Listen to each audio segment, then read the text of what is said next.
Ruining it. This is the proper way. Never. It tastes better.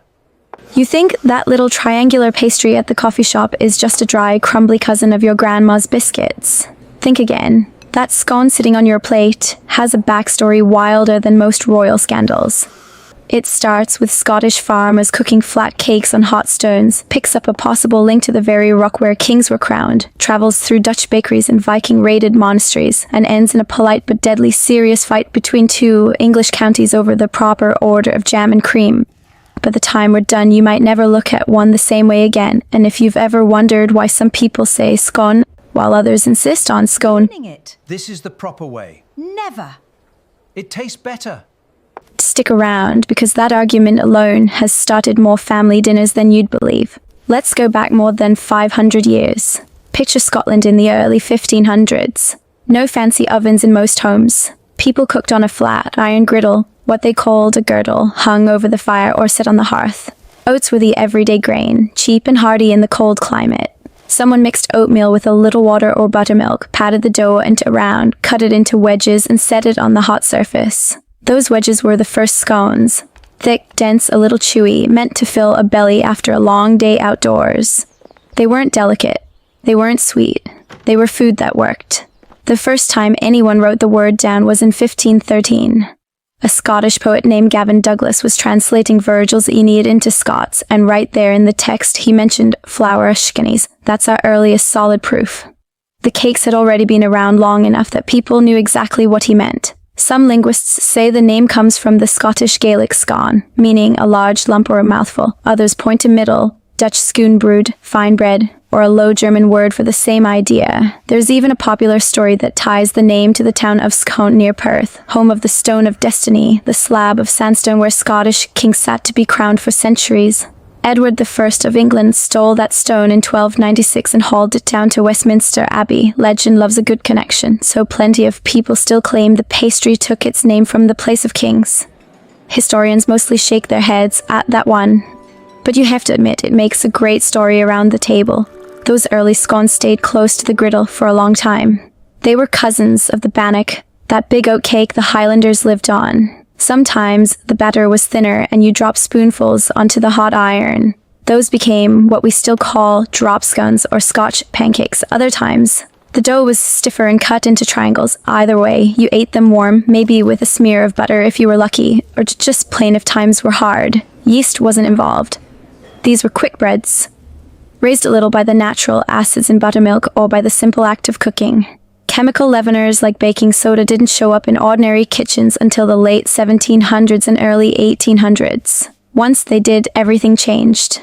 Suddenly bakers could make lighter, taller scones without waiting for yeast to do its slow work. Wheat flour started replacing oats in many places, sugar crept in. Currants or raisins got stirred through the dough. The scone began its slow climb from everyday farm food to something you might serve when company came. Still, it stayed practical. You could mix a batch in minutes, cut it, bake it, and have hot bread on the table before the tea finished steeping. Now jump forward to England in the 1840s. A woman named Anna Russell, the 7th Duchess of Bedford, was feeling the afternoon drag. Breakfast was early, dinner was fashionably late, and by 4 o'clock her stomach was growling. She started asking for a tray of tea, bread, and butter in her private rooms. Then she invited friends. The little meals caught on among the upper class. Pretty soon, the whole ritual of afternoon tea was born. Scones found a perfect home there. They were quick to make, looked elegant once you split them and piled on the extras, and they soaked up cream and jam like nothing else. That is when the cream tea as we know it started to take shape. But the roots go deeper than the Duchess. Way deeper. Head southwest to Devon in the year 997. Vikings had just burned Tavistock Abbey. The monks needed the place rebuilt, so the Earl of Devon brought in workers. As a thank you, the story goes, the monks handed out bread, thick clotted cream, and strawberry preserve. Bread eventually gave way to scones. Travelers carried the habit into Cornwall. By the 1800s, when railways brought tourists to the West Country, cream teas were already a local specialty. Tea rooms sprang up. Visitors went home talking about the soft scones, the golden cream, the sweet jam, and that is when the Great Divide opened. In Devon, they put the cream on first, then the jam on top, like spreading butter before the preserves. In Cornwall, they reverse it. Jam first, then a generous dollop of cream. Both sides claim theirs is the original and the only proper way. Both sides will argue the point with a smile that does not quite reach the This eyes. is the proper way. You can walk into a tea room in one county and get a quiet correction if you do it the other way. First. The debate is older than most of us, and it shows no sign of dying. Ruining it. Some people treat it like a personality test. Cream first means you're practical. Jam first means you're a romantic, or the other way around. It depends on who you ask. Pronunciation is another battlefield. In Scotland and the north of England, most people say scone, rhyming with gone. Further south, you'll hear scone, rhyming with own. The Queen herself was once reported to say scone. Surveys and online polls never settle it. You can start a lively conversation just by ordering one out loud. In the United States, we mostly borrowed the Southern English version, so scone is what you hear in most cafes. But the next time you meet someone from Edinburgh, try the other way and watch their face light up. American bakers took the idea and ran in their own direction. What we call a biscuit is closer to the original Scottish scone than most people realize. Soft, flaky, savory, meant to sit beside gravy or eggs. Our sweet scones, the ones loaded with blueberries or chocolate chips and glazed on top, are a later invention, bigger and richer than their British cousins. The British version is usually less sweet, denser, and designed to carry the cream and jam. Neither is wrong. They're just different answers to the same question. How do you turn flour, fat, and liquid into something that disappears too fast? Think about the ingredients for a moment. Flour, a little sugar, baking powder, cold butter rubbed in until the mixture looks like coarse crumbs, then milk or buttermilk to bring it together. You handle the dough as little as possible so the butter stays in little pieces that melt in the oven and create steam. That steam is what lifts the scone. Overwork it and you get toughness. Underbake it and the middle stays doughy. Get it right and the outside is golden. The inside soft and slightly crumbly, ready to pull apart with your fingers. No knife needed if you're doing it properly. You break it open, steam rises, and you reach for the cream. Clotted cream itself is a story, made by gently heating rich milk until a thick yellow crust forms on top, then skimming that cream off. It is dense, almost like soft butter, with a mild sweetness. In the old days, it was a way to preserve the fat from the milk before refrigeration. Today, it is the crown jewel of a proper cream tea. If you can't find it, a good thick whipped cream or even creme fraiche will do in a pinch, but nothing quite matches the real thing. Fruit scones with currants or raisins became the classic for tea. Cheese scones turned up for savory plates. Herb versions, lemon zest versions, even ones studded with crystallized ginger. The basic dough is forgiving. Once you understand the method, you can play. That is part of the charm. You do not need professional equipment. A mixing bowl, a pastry cutter, or your fingertips. A baking sheet. 20 minutes later, the house smells like something worth staying home for. There is a quiet satisfaction in making them yourself. You feel connected to those Scottish cooks 5 centuries ago who had nothing fancier than a hot iron and a handful of oats. The method has changed. The ingredients have improved. But the impulse is the same. Take simple things and turn them into comfort. That is why the scone survived. It was never just food for the rich. It started as food for working people and only later put on its Sunday clothes for afternoon tea. The ritual around it matters too. You set the table, you warm the pot, you pour the tea, you pass the plate. Conversation slows down. For a few minutes, the rush of the day has to wait. In a world that never stops pinging and scrolling, that little pause is valuable. The Duchess of Bedford may have been solving a personal hunger problem, but she accidentally gave the rest of us a template for taking a breath. Of course, not every scone experience is perfect.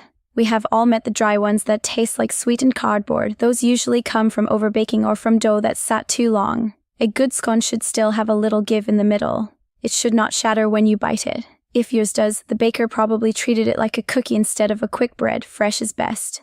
Day-old scones can be revived with a quick warm-up, but nothing beats the ones that come straight from the oven. Travel and the scone have always been linked. Tourists to the West Country still line up for cream teas the way people once lined up for the railway. High tea in London hotel features towering stands of scones alongside finger sandwiches and pastries. In Scotland, you can still find bakers who keep the older, less sweet style. In Ireland, the scones lean denser and often get served with butter and jam rather than clotted cream. Each place puts its own stamp on the idea. Even the stone of destiny keeps showing up in the conversation. The real stone is a block of sandstone about the size of a large suitcase, now back in Scotland after centuries in England. It has nothing to do with baking, yet the name keeps the myth alive. Some old stories claimed early scones were baked on sacred stones. Others simply liked the sound of the connection. Food and legend love to tangle themselves together. The scone is no exception. What keeps the whole story interesting is that none of the big questions have final answers. Where exactly did the name come from? We have good guesses, but no proof that satisfies everyone. Did the cream tea begin in Devon or Cornwall? Both counties have evidence and both refuse to surrender the claim. Is the proper pronunciation scone or scone? Depends on where you grew up. Even the question of whether a scone is closer to bread or pastry can start a long discussion. It has no yeast, so it is a quick bread.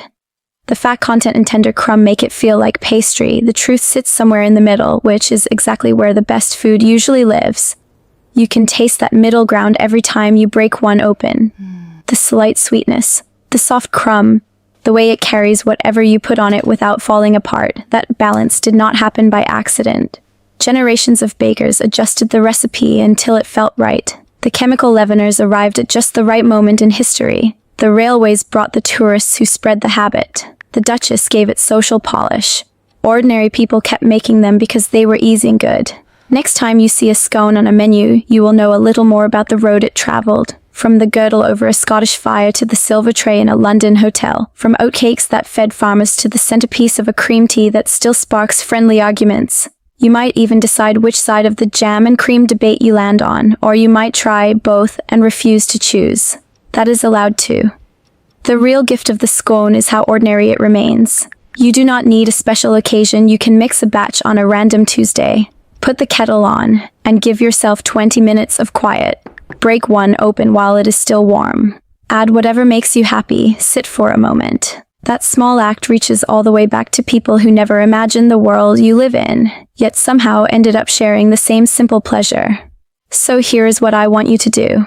The next time you make or order a scone, pay attention. Notice the texture. Decide for yourself about the cream and the jam. And then leave a comment telling me how you pronounce the word and which way you load it up.